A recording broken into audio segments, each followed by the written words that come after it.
President Mohammed Buhari has the final say on the fate of the members of the Federal Executive Council (FEC) who decided to renounce their political ambition and remain in the cabinet.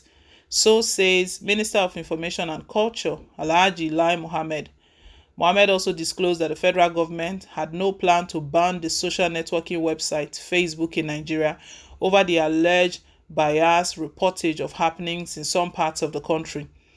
This disclosure came as FEC approved 169.7 billion naira private sector investment for road infrastructure through the government's tax credit program TCP during the weekly virtual meeting. Mohammed, who briefed newsmen after the FEC meeting yesterday at the State House Abuja, said he would need to confirm the status of the remaining ministers from the president. He said, "The question about ministers returning or not going, I think you need to give me more time so that I can tell you exactly what the situation is right now. I need to cross-check.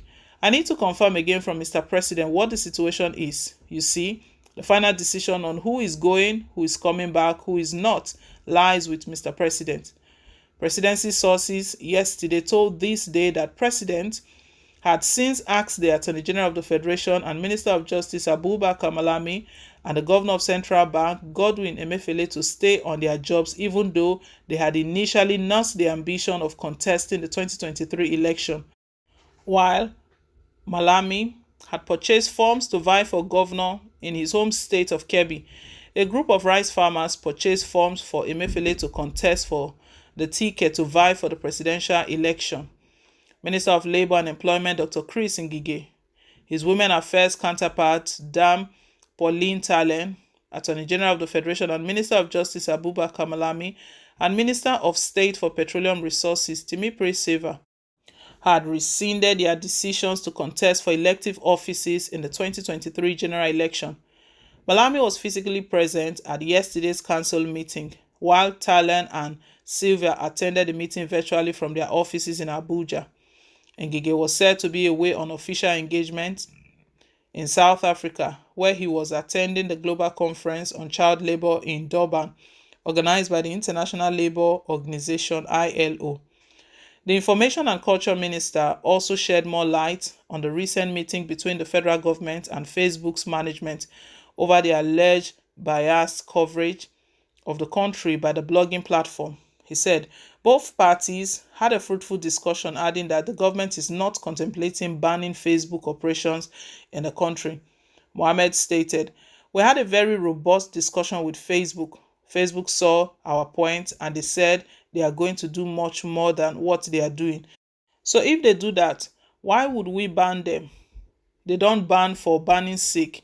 We ban or only suspend operations if for any reason lives are threatened and they do not listen." He also said that the government was able to express its reservation about some of the reports on Facebook. According to him, at that meeting, we expressed our displeasure that Facebook was becoming a power of choice for those who stay outside Nigeria, in particular to incite violence, killings, burning of government properties, killing of soldiers and policemen. Incidentally, the BBC did a documentary on this particular issue and found out that some of them who call themselves social media warriors in England, in France, and other places have in recent times been using the Facebook platform to incite violence in Nigeria. And we've seen the real life impact of those warmongers, the young couple who are going to marry, soldiers who were gruesomely murdered. Over this weekend in Anambra State, policemen were killed, military barracks were attacked, and we did warn Facebook to please do more than they are doing now. And I must say that their response was quite encouraging. They said they are going to do much more. Speaking on the approval of 169.7 billion naira private sector investment for road infrastructure through the government's TCP, Minister of Works and Housing Babatunde Fashola, who also briefed newsmen, stressed that the program was initiated in 2019 through Executive Order 7 signed by the President, which allowed the private sector to finance public infrastructure in lieu of tax and then offset it over time using tax credits. Fashola said the first project FEC approved based on TCP was the 234-kilometer road from Bali to Shetty through Gashaku to Gembu in Taraba State at the sum of 95.2 billion naira. He disclosed that an existing 20 billion naira under NNPC tax credit scheme would be used to kickstart the project.